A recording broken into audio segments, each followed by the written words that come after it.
Puji Tuhan, Shalom Bapak Ibu Saudara yang terkasih di dalam nama Tuhan Yesus. Boleh semua yang di rumah dimanapun saudara berada mengikuti ibadah ini secara online, katakan Shalom. Puji Tuhan, kalau hari ini bersama-sama kembali lagi kita boleh datang untuk menghadap Tuhan, mengucap syukur untuk penyertaan Tuhan sepanjang minggu ini. Karena kita tahu apapun yang kita alami, apapun yang kita boleh terima hari ini, semua karena Tuhan. Amin saudara. Dan sudah sepatutnya apapun keadaanmu, mari saya mengajak saudara di rumah, kita mau datang kepada Tuhan, persembahkan korban ucapan syukur. Karena kita tahu itulah yang menyenangkan hati Tuhan. Mari kita tundukkan kepala kita berdoa bersama-sama. Kami bersyukur buat apa yang Tuhan berikan buat kami. Kalau di hari Minggu yang indah ini kembali kami datang untuk boleh memuji menyembah Tuhan. Betapa kami bersyukur untuk penyertaan-Mu Tuhan. Untuk hari-hari yang kami lalui, untuk berkat rahmat-Mu yang besar bagi kami. Dan kami percaya hari ini ketika kami datang menghadap Tuhan, kami mengangkat kedua tangan kami. Engkau hadir dimanapun kami berada. Ketika Tuhan hadir kami tahu, oh damai sejahtera Tuhan memenuhi hati kami, memenuhi tempat di mana kami berada. Terpujilah nama-Mu Tuhan. Kami mau Tuhan memuji menyembah Tuhan lebih lagi. Di dalam nama Tuhan Yesus, umat Tuhan yang siap memuji menyembah Tuhan lebih dalam lagi. Boleh bersama-sama katakan amin. Boleh tepuk tangan buat Tuhan Yesus bersama-sama. Mari Bapak Ibu Saudara, kalau ada orang sebelah kiri kanan, beri salam kiri kanan Bapak Ibu Saudara. Katakan mari bersuka cita di hadapan Tuhan. Kita mau memuji Tuhan karena Dia adalah Tuhan sumber segalanya. Boleh tepuk tangan buat Tuhan Yesus Saudara. Haleluya. Hey. Masalah boleh ada, persoalan boleh ada, tetapi puji Tuhan, kita bisa memuji Dia dalam segala keadaan. Amin saudara.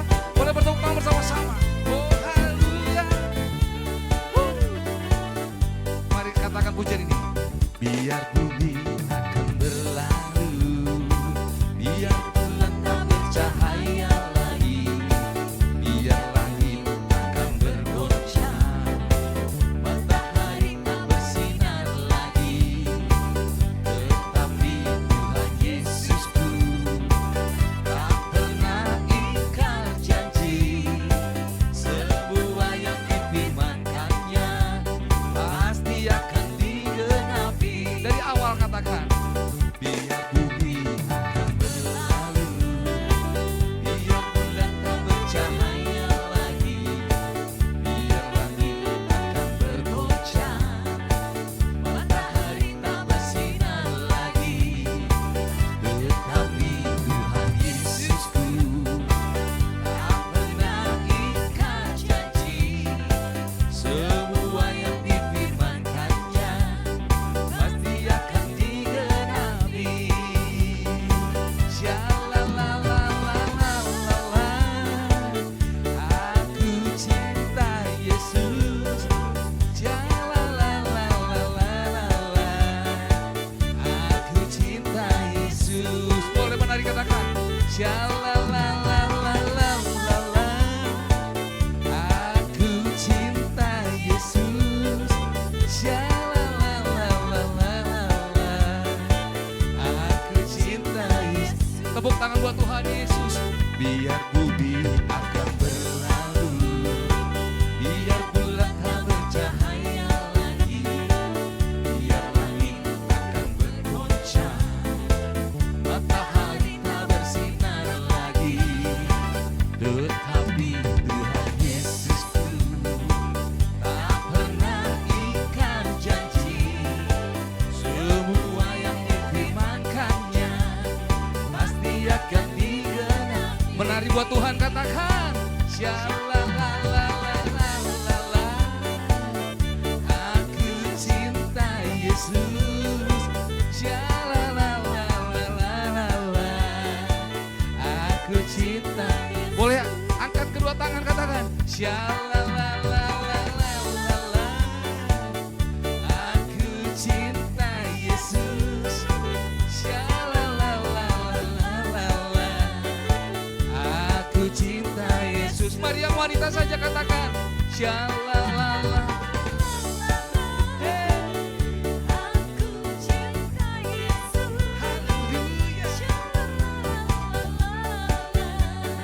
Yang mau menari itu bagi Tuhan boleh bersama-sama angkat tanganmu. Shalalalalala, aku cinta Yesus. Shalalalalala,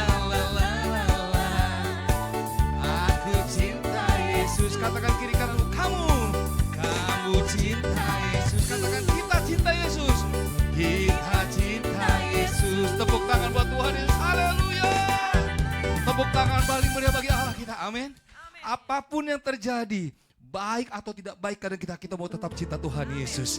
Yang mau boleh lambaikan tanganmu, tepuk tangan sorak-sorai bagi Tuhan Yesus, katakan haleluya. Mari tepuk tangan bersama-sama, bersama Tuhan. Dari satu kemuliaan kepada kemuliaan yang lain, kita naik, amin. Bukan menjadi turun, karena Tuhan kita adalah Tuhan yang hidup. Yang percaya katakan amin. Oh haleluya. Tak pernah ku ragu akan kesetiaanmu, kau pegang hidup sepenuh jiwaku, sepenuh jiwaku.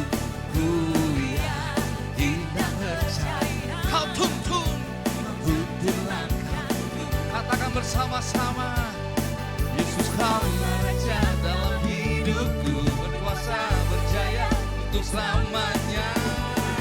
Hanya kau Tuhan, sumber kekuatan, kuasa-Mu tercurah bagiku senantiasa. Denganmu Tuhan, bukan berjalan dari kemuliaan sampai kemuliaan selamanya. Boleh sorakan haleluya sambil bertepuk tangan bersama-sama. Kami memuji-Mu ya Tuhan. Dengan imanmu semua katakan tak pernah ku ragu. Tak pernah ku ragu akan kesetiaanmu, kau pegang hidup segenap jiwaku, sepenuh jiwaku. Ku yang tidak percaya kau tutuplah. Yesus kaulah Raja, Yesus kaulah Raja dalam hidupku, berkuasa berjaya untuk selamanya. Hanya kau Tuhan, sumber kekuatan, kuasa-Mu tercurah bagiku senantiasa. Denganmu Tuhan berjalan, ku kan berjalan dari kemuliaan sampai kemuliaan selamanya. Yang percaya katakan amin. Engkaulah kekuatan kami Tuhan.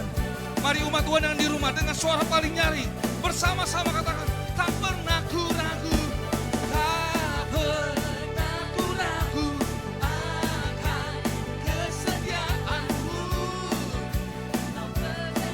sepenuh jiwaku Tuhan, sepenuh jiwaku. Ku kau tuntun kami. Bersama-sama katakan Yesus, Yesus kaulah Raja dalam hidupku, berkuasa berjaya. Yesus kaulah Raja, Yesus kaulah Raja dalam hidupku, berkuasa. Katakan Yesus kaulah Raja, Yesus kaulah Raja dalam hidupku, berkuasa berjaya untuk selamanya.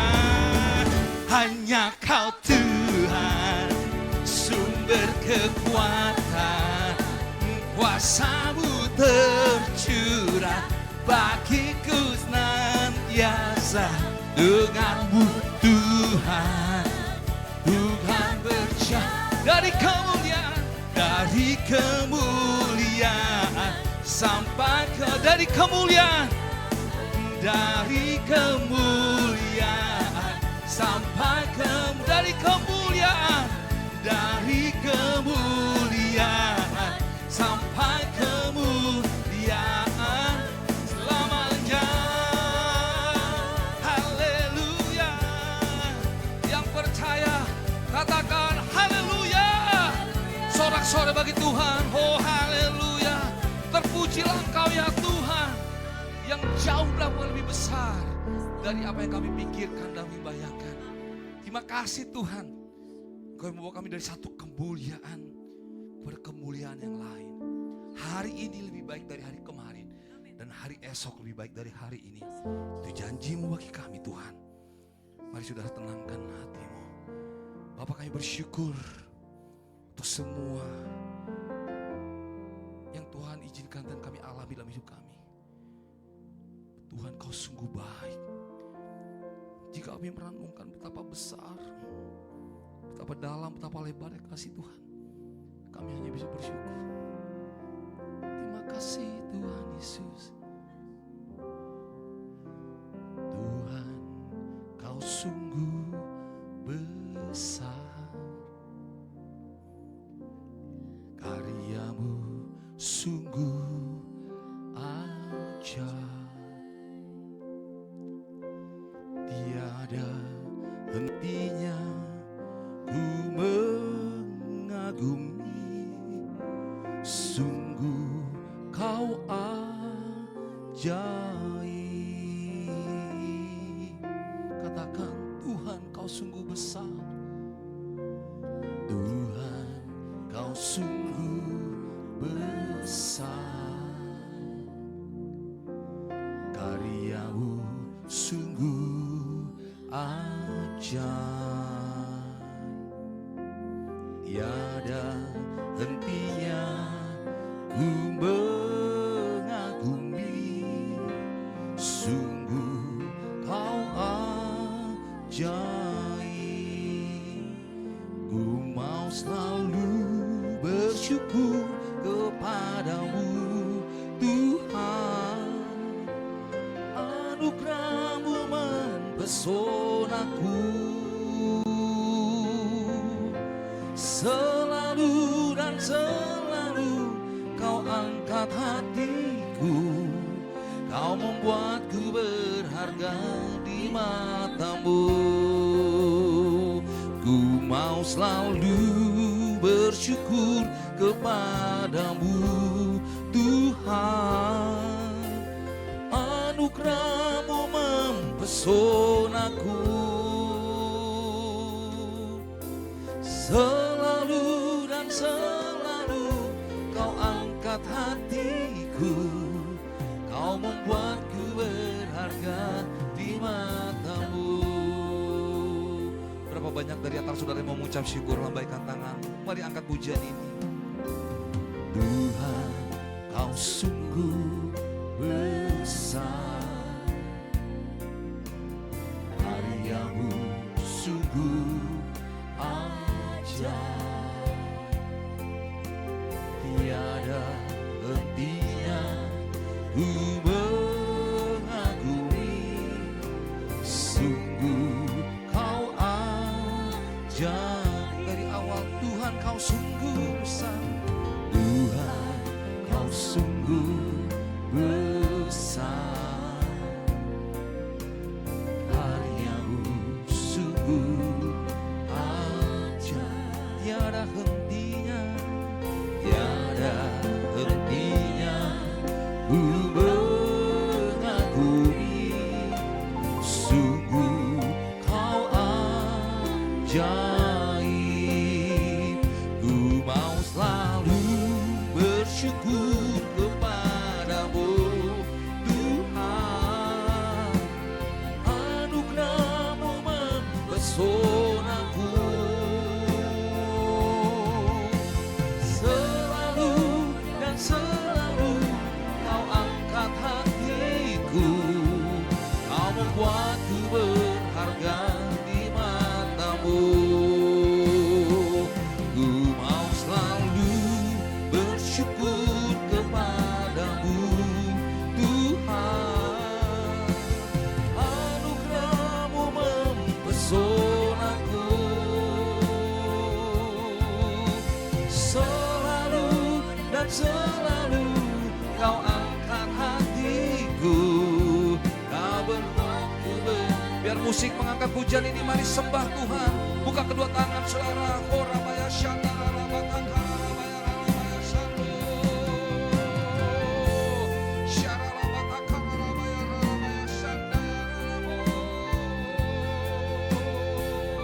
Kami mau selalu bersyukur kepada Tuhan. Apapun yang kami alami, apapun yang harus kami hadapi, Kau selalu membuat kami terpesona Tuhan. Syara rabataka rabaya syando. Mari bersama-sama katakan, ku mau selalu bersyukur kepadamu Tuhan, anugerah-Mu mempesonaku, selalu dan selalu Kau angkat hatiku, Kau membuatku berharga di mata-Mu.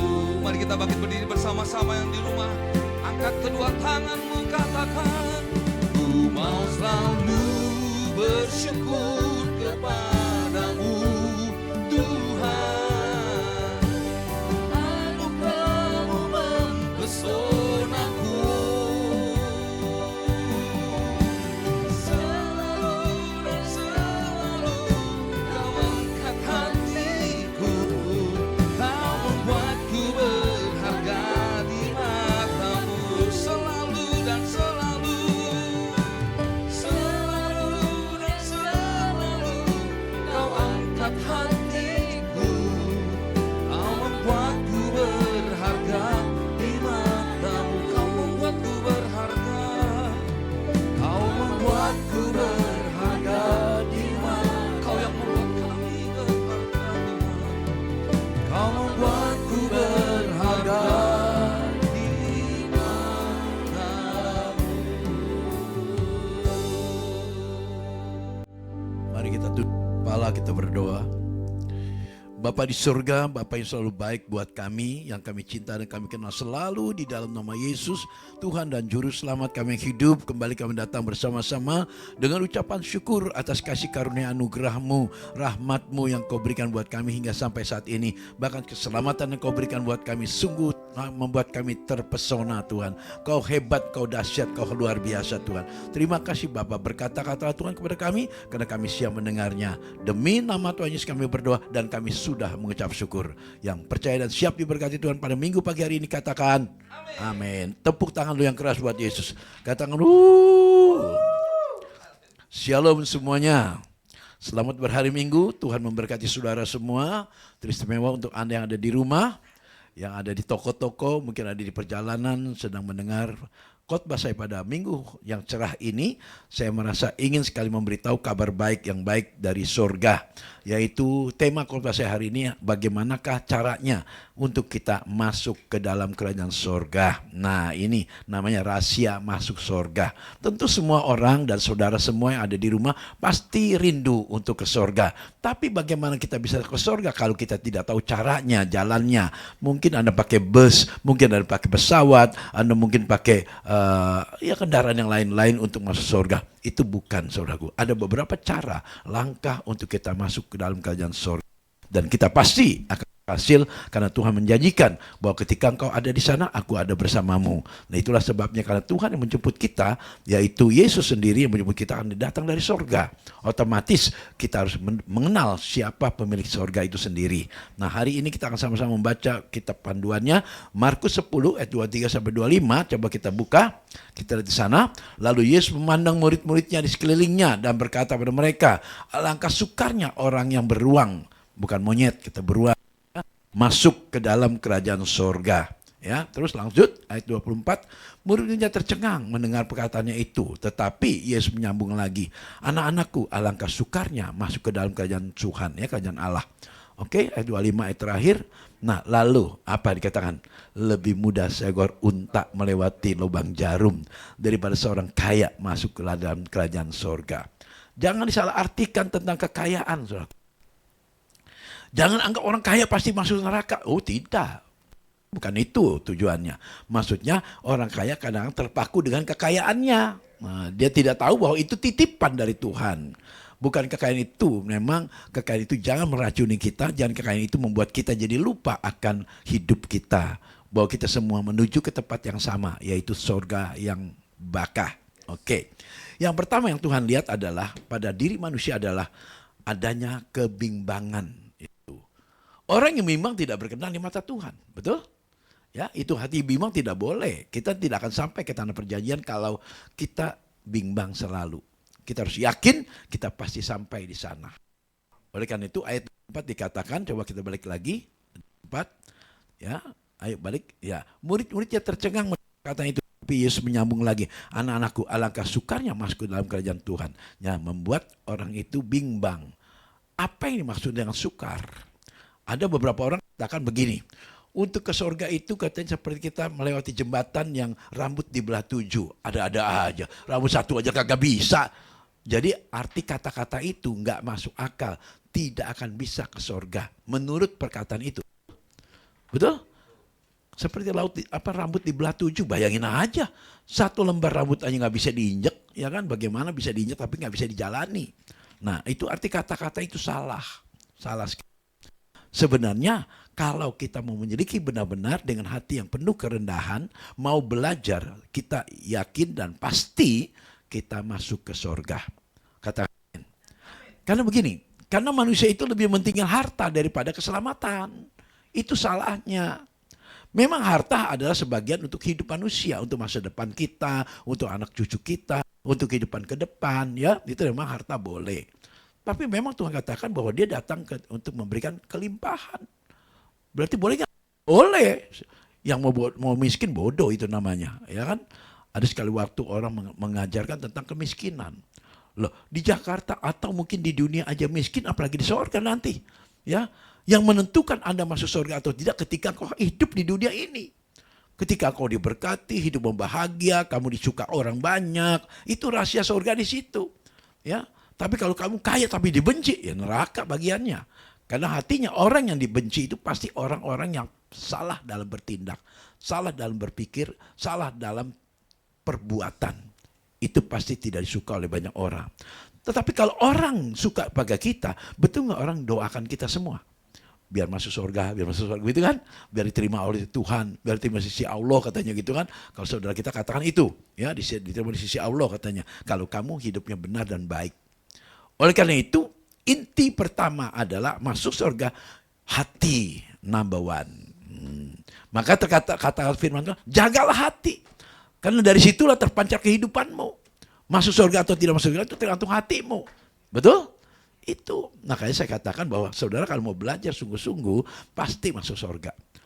Bagaimana orang yang masuk surga itu? Yang rendah hati. Tuhan bilang, aku suka rendah hati, aku benci orang yang sombong. Nah, gampang kan? Kuncinya yang kedua adalah jangan sombong. Itu aja. Pertanyaannya gini, saya tanya kamu Romi, sebel nggak lihat orang sombong? Sebel banget kan? Nah, kalau kita tahu itu tidak baik, kita jangan lakukan dong. Halo, betul? Ya kan? Kalau Anda tidak suka lihat orang sombong, jangan sombong. Gampang kan? Karena Tuhan sudah memberikan kita indera, perasaan, dan pendengaran, dan mata. Itu semua sudah lengkap dan sangat berarti untuk hidup manusia. Bagaimana kita bisa masuk surga itu tergantung hati kita. Bagaimana perbuatan kita, tingkah laku kita, dan keinginan kita. Kalau keinginan kamu selalu baik, kata-katamu baik, langkah kamu baik, pasti surga itu. Tapi surga tidak bisa dipaksakan. Dan surga tidak bisa dibuat, tidak bisa dibayar. Itu tergantung bagaimana langkah-langkah hidup kamu selama kamu hidup di dunia ini. Maka saya katakan, selama kamu hidup di dunia, pikirkan setiap apa yang kamu ingin buat. Jangan sakiti orang lain kalau kamu tidak ingin disakiti. Betul? Jangan berbuat jahat kalau kamu tidak ingin menerima kejahatan. Lakukan semua apa yang benar di mata Tuhan. Pasti masuk surga. Tepuk tangannya mana? Nah, kita lihat orang kaya. Kenapa dikatakan lebih susah orang kaya itu masuk surga? Karena bukan berarti orang kaya nggak bisa masuk surga. Jangan cinta uang. Sekali lagi saya katakan jangan cinta uang. Karena memburu uang lah manusia itu kelemahan dan kedosa. Coba 1 ayat 10 kita buka di sana ya. Karena akar segala kejahatan dialah cinta uang. Sebab oleh memburu uanglah beberapa orang telah menyimpang dari iman dan menyiksa dirinya dengan berbagai-bagai duka. Perhatikanlah, kalau manusia, satu keluarga yang selalu mikirkan uang, pasti banyak pertengkaran. Satu keluarga yang selalu mikirkan uang, pasti banyak pertengkaran. Kenapa? Akar dosanya itulah cinta uang. Uang harus nomor 2, Tuhan nomor 1. Selama kamu nomor 1kan Tuhan, uang itu akan mengikuti Anda. Halo, paham sekarang?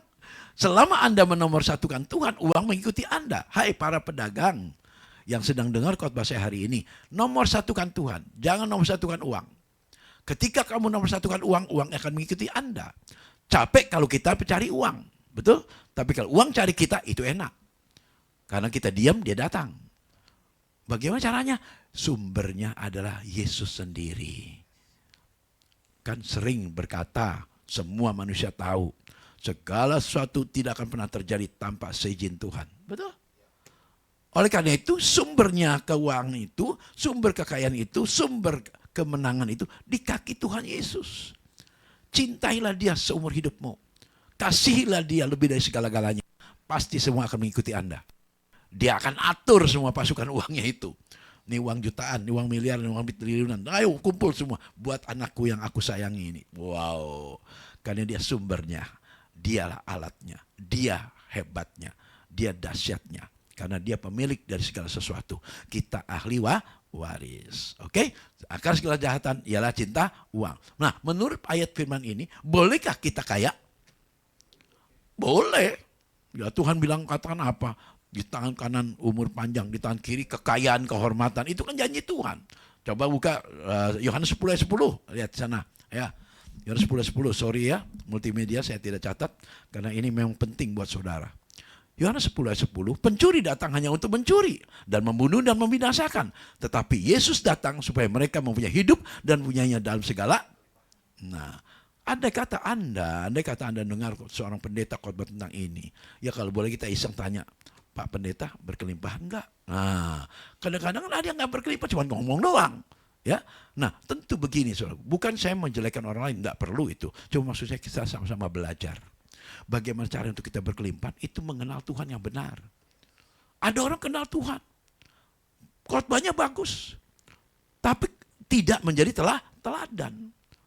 Bahkan saya sangat sedih sekali apabila kalau ada orang yang membeberkan, menceritakan tentang kebaikan Tuhan, tapi hidupnya nggak beres. Dalam rumah tangganya tidak menjadi contoh dan teladan. Anak tidak suka dengan orang tuanya, orang tua tidak suka dengan istrinya suka melakukan yang tidak benar. Nah ini kalau rumah tangga berantakan. Sedangkan kalau Anda baca dalam kitab Matius, dikatakan bahwa dari buahnya lah kamu akan mengenal mereka. Betul?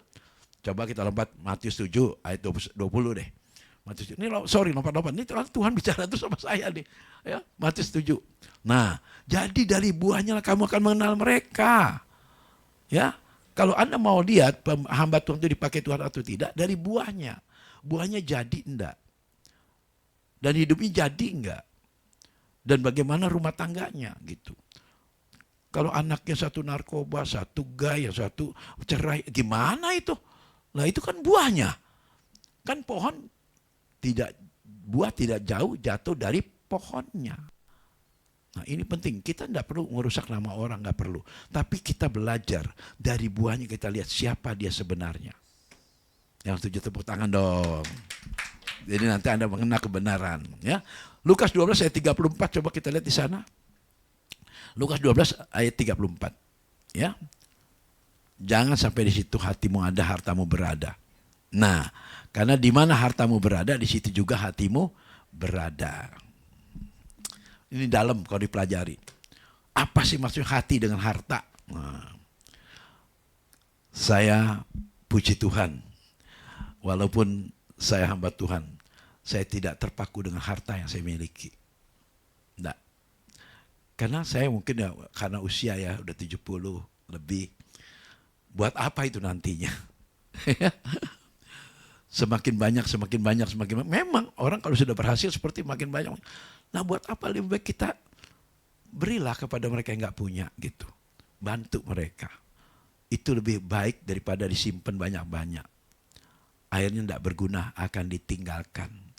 Tapi kalau kamu banyak memberi contoh kepada banyak orang, oh ini pendeta bijaksana, hamba Tuhan yang baik hatinya. Nah itu kan mereka banyak berdoa buat kita. Dan saya punya keyakinan belakangan ini, saya yakin bisa umur saya 100 tahun lebih. Saya yakin itu. Kenapa? Saya akan jaga diri saya. Saya akan terus memimpin diri saya. Dan saya akan mengatur hidup saya. Saya akan mengatur cara makan saya. Karena saya ingin berumur 100 lebih, karena saya sudah lihat ada orang 100 lebih umurnya masih bisa khotbah, masih bisa bernyanyi, suaranya indah, masih menari. Wah, saya bilang ini luar biasa.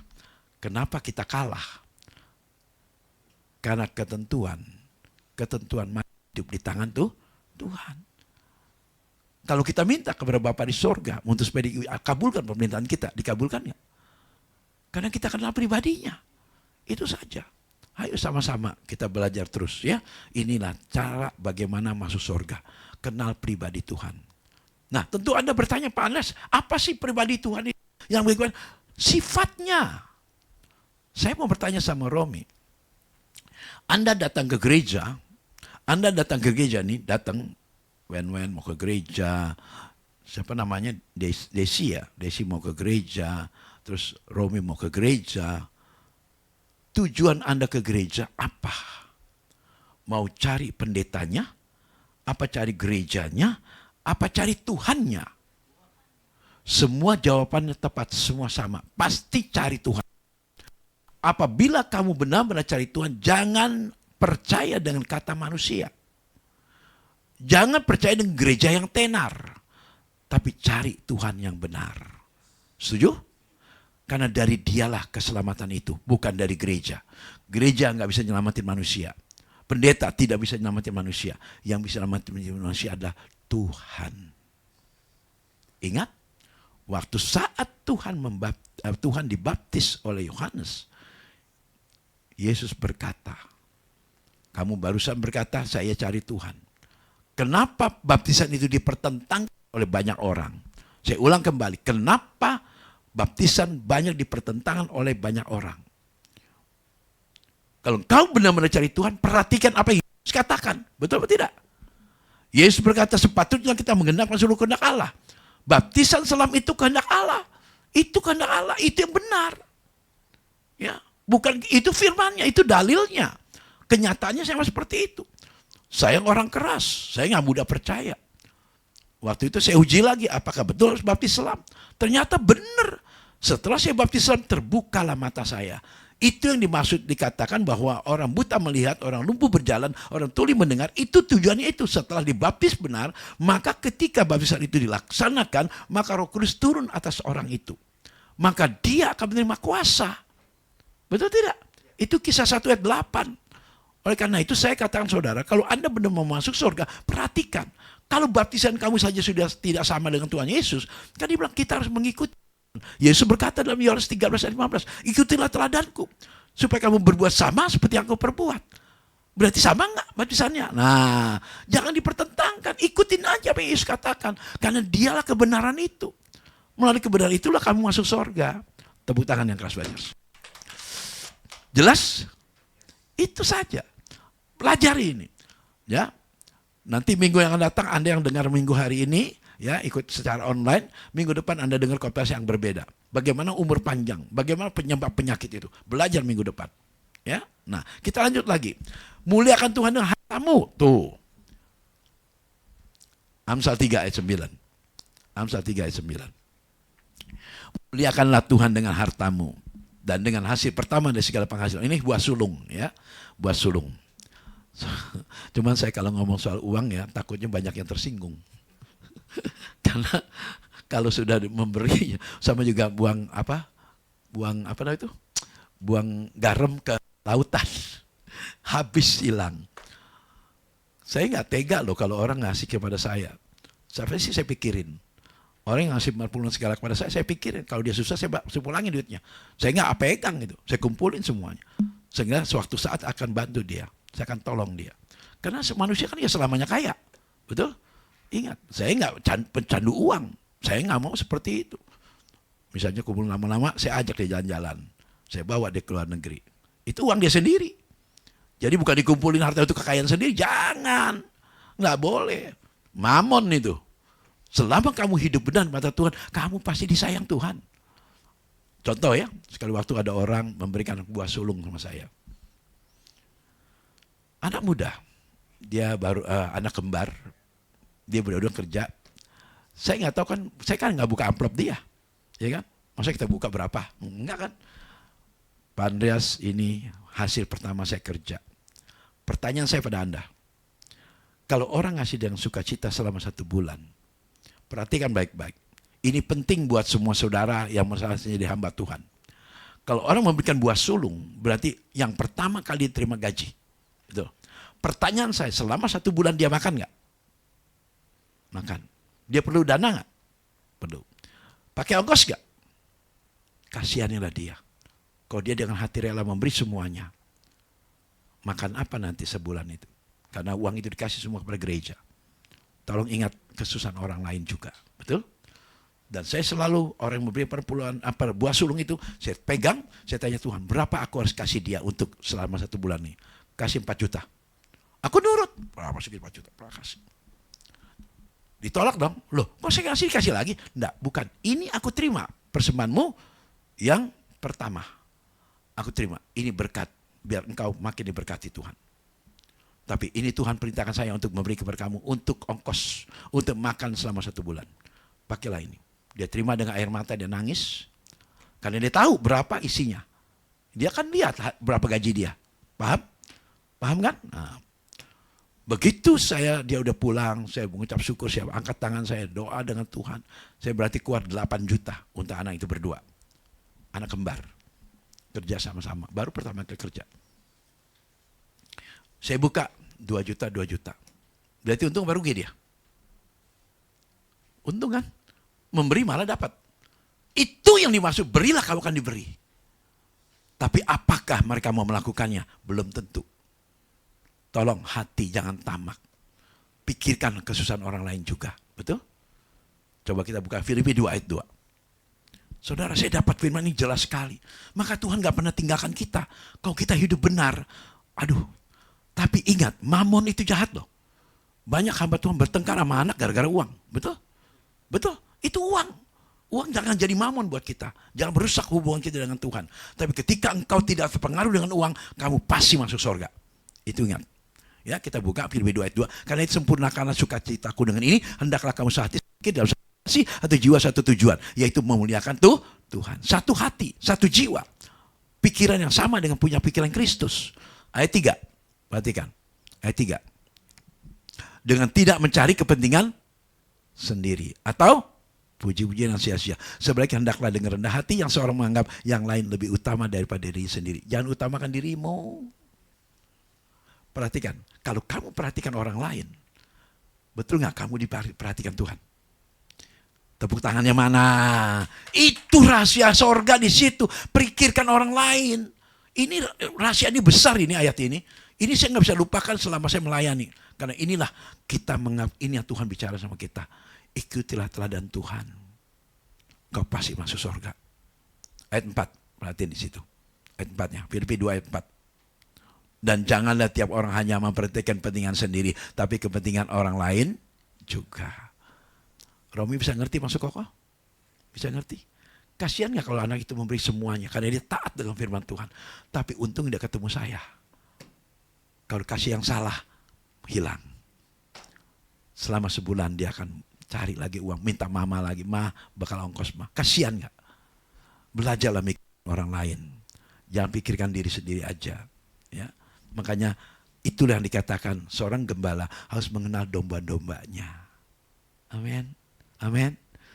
Karena kalau saking banyaknya, sampai puluhan ribu dombanya. Bagaimana Pak Andreas? Itu sebabnya harus sering kenal mereka. Datangi satu-satu. Anggap mereka keluarga. Yesus bergaul intim dengan murid-muridnya. Betul? Itu. Kita buka. Pada hari kemurkaan Tuhan, harta itu tidak ada guna. Saya akan jelaskan nanti.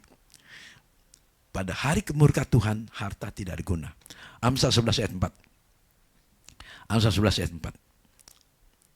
Pada hari kemurkaan harta tidak berguna, tapi kebenaran melepaskan orang dari maut. Maut itu berarti kematian. Maut berarti apa? Kematian. Tuhan kalau sudah murka, hartamu tidak bisa beli nyawamu. Hartamu tidak bisa beli nyawamu. Jangan anggap, wah uang saya udah 20 miliar. Orang bisa habis uangnya gara-gara sakit. Tetapi Tuhan bilang, Kalau orang benar dilepaskan tuh dari maut. Dilepaskan dari kematian. Betul atau tidak? Aman? Amin? Ya, itu. Jangan sampai Tuhan murka. Karena hartamu banyak, nggak mungkin lah. Nah, sekali waktu ada satu orang yang, contoh ya, suatu waktu saya datang ke rumahnya, orangnya kaya sekali, dia sampai beliin rumah buat seorang hamba Tuhan, dan dia juga penyumbang besar gereja. Saya datang ke rumahnya, saya bilang, kenapa di rumahmu ini kok banyak benda-benda terlarang, saya bilang. Pak Andreas, sorry ya, jangan terlalu fanatik deh. Saya penyumbang gereja besar loh Pak Andreas. Itu gereja habis hampir 200 miliar. Separuh aku yang bayar. Oh iya. Terus gembalanya tahu nggak rumah kamu banyak ini? Oh tahu, nggak pernah ngomong, diam-diam aja. Karena penyumbang besar. Takut nggak datang lagi uangnya. Memang ini pekerjaan penginjil ya. Kalau penginjil suka bongkar dosa. Penginjil bongkar dosa. Makanya gereja kalau saya diundang saya suka nggak datang lagi. Nggak diundang lagi. Kenapa? Saya nggak bisa itu. Saya nggak kompromi dengan dosa. Saya bilang tidak, nggak boleh. Wah, diajak ke kamarnya. Lihat dong. Wih, pendeta ini teman saya. Pendeta ini, wah gembala saya. Semua ada semua itu. Mereka tahu, nggak dilarang. Makanya kamu punya istri kanker. Kekayaan kamu nggak ada gunanya itu. Nangis dia. Hancurkan benda ini. Cuma Pak Andreas doang yang berani tegas. Ya karena aku bukan mikirin harta. Bukan mikirin dibayar. Halo, mengerti? Jangan uang itu menjadi mamon buat hidupmu, pelayananmu. Banyak yang palsu. Makanya nanti disebut untuk masuk surga itu seperti onta masuk ke lubang jarum. Kita harus lebih kecil hidup kita daripada lubang jarum itu. Artinya apa? Ini yang terakhir. Kalau kamu mau masuk surga, kamu harus lebih kecil daripada jarum itu. Artinya tidak ada arti apa-apa di hadapan Tuhan. Tuhan yang besar, kita yang kecil. Tidak apa-apa, kita nggak apa-apa. Dihina, disakiti, disepelekan, nggak dihargai, silakan. Yang penting Yesusku sayang aku. Betul? Ini Yesus yang penting itu. Kita mau menderita bersama dia, itu pikul salib bersama dia. Ya. Untuk supaya Anda masuk surga, Anda harus lebih kecil daripada jarum itu. Ya, buka Matius 5 ayat 3. Matius 5. Berbahagia orang miskin di hadapan Tuhan, karena mereka yang punya kerajaan surga. Miskin di sini bukan miskin nggak punya duit, yang selalu merasa nggak cukup untuk mempelajari firman Tuhan. Gali terus firman ini. Pohon korma, ya, biar mungkin Romi tahu apa enggak. Pohon korma, kalau mau ditanam, itu digali dulu sedalam 25 cm dalamnya, tanahnya. Lalu ditaruh batu besar, Dituruk, ditutup, baru taruh batu besar. Dia tidak naik ke atas. Dia tumbuhnya ke bawah, akarnya. Terus ke bawah, cari air dia ke bawah. Terus cari air. Sampai menemukan air di bawah. Dia baru naik ke atas. Setelah dia ada air kehidupan itu, dia kuat untuk mendorong batu itu. Sampai dia bertumbuh. Pertanyaan saya, ketika dia sudah bertumbuh, kuat gak? Akarnya sudah sampai ke bawah. Karena itu pohon korma itu adanya di gurun pasir. Itu air dalam sekali pasti ke bawah. Jadi kalau maka gak pernah ada pohon korma tumbang. Kena angin tetap berdiri tegak. Karena akarnya terus ke bawah. Begitupun saudara, sebagai orang Kristen, kalau akar Anda kuat, terus menggali firman Tuhan, Anda tidak mudah goyah. Anda akan hidup pasti masuk surga. Tepuk tangan buat Yesus. Ya, maka Tuhan katakan, aku benci orang sombong, tapi aku utamakan orang yang rendah hati. Ya, yang terakhir, tidak suka membalas. Ini yang sulit. Tidak suka membalas. Kan ada Matius 5 ayat 39. Coba. Matius 5 ayat 39. Tapi aku berkata kepadamu, janganlah kamu melawan orang yang berbuat jahat kepadamu. Melainkan siapapun yang nampar pipi kananmu, berikan juga kepadanya pipi kirimu. Kalau kamu baca ini, sepertinya suruh kasih tampar lagi. Begitu. Maka kalau baca Alkitab pakai hikmat. Jangan, waduh kalau gue tampar, aduh Pak, aduh sakit, tampar lagi deh. Bukan begitu. Artinya jangan pernah membalas.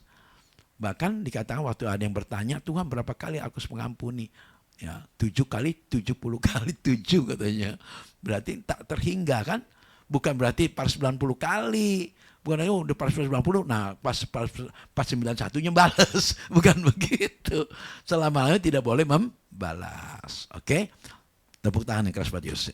Jadi Anda kalau masuk surga harus bisa mengerti tentang firman ini ya. Tuhan memberkati. Yuk kita berdoa untuk firman Tuhan. Biar saudara semuanya hari ini betul-betul meyakini bahwa Anda pasti masuk surga.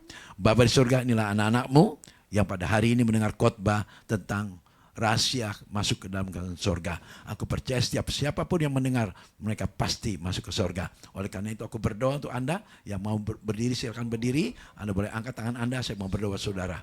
Bapak, jangan biarkan kami terpengaruh dengan mamon Tuhan. Jangan kami menjadi cinta uang Tuhan. Tapi kami memikirkan bagaimana cara kami hidup untuk dalam kebenaran firman Tuhan. Amin. Karena kami yakin dan percaya Tuhan. Ketika kami meniru pribadi Tuhan. Mengikuti karakter Kristus. Maka kami percaya kami pasti disediakan oleh Tuhan. Tempat surga yang fana di sana. Untuk kami bersama dengan Tuhan.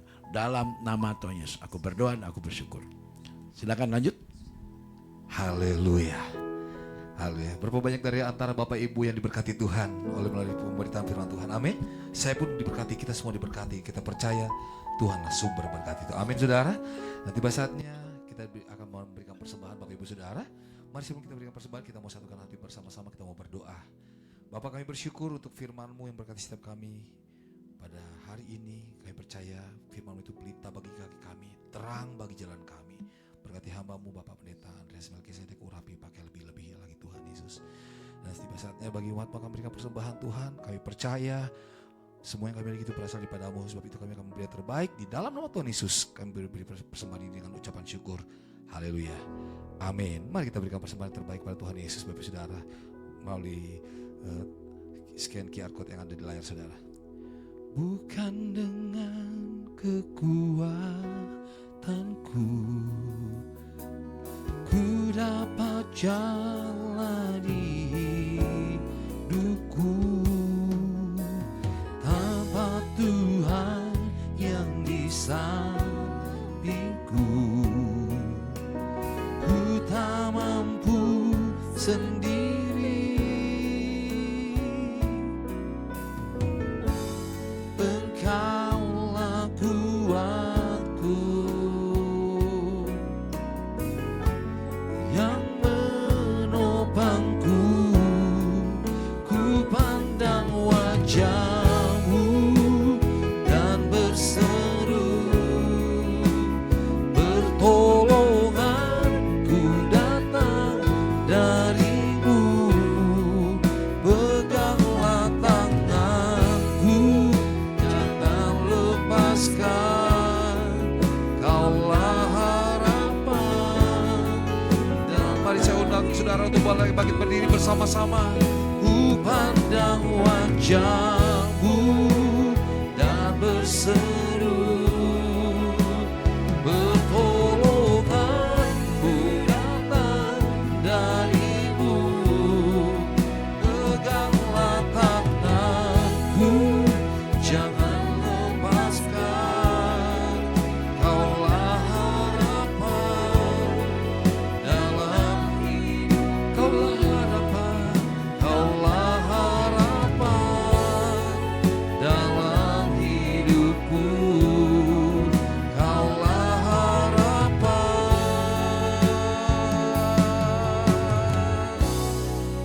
dalam hidupku. Engkaulah sumber harapan kami Tuhan.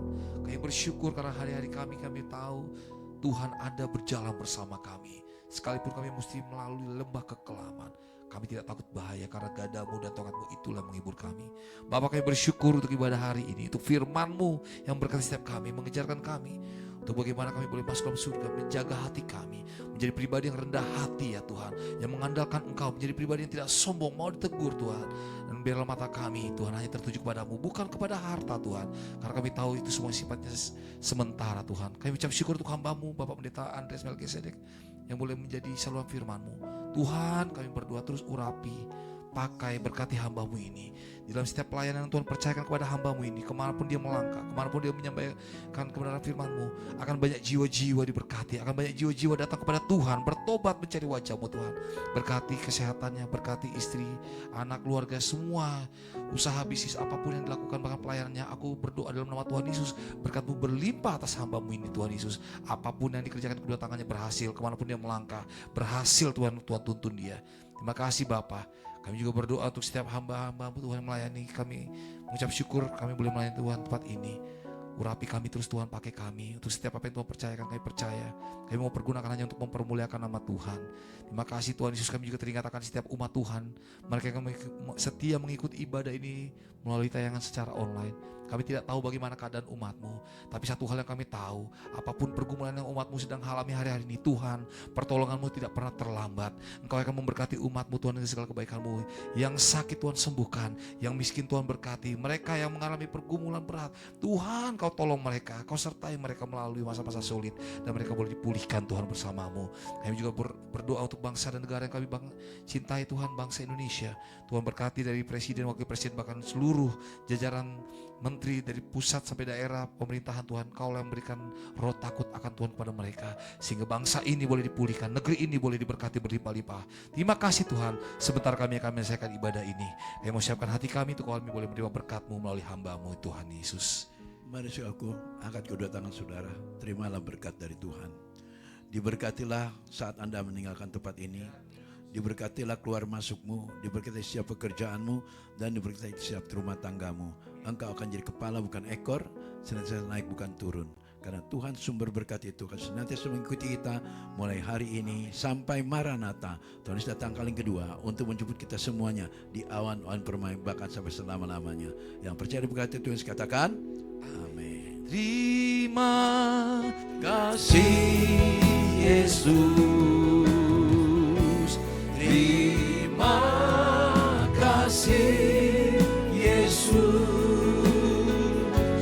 ku beri syukur hanya bagi-Mu, ya Allahku, ya Tuhanku. Terima kasih Yesus, terima kasih Yesus, ku beri syukur hanya bagi-Mu. Terima kasih Yesus, ku beri syukur hanya bagi-Mu. Terima kasih Yesus. Shalom, selamat hari Minggu. Tuhan memberkati.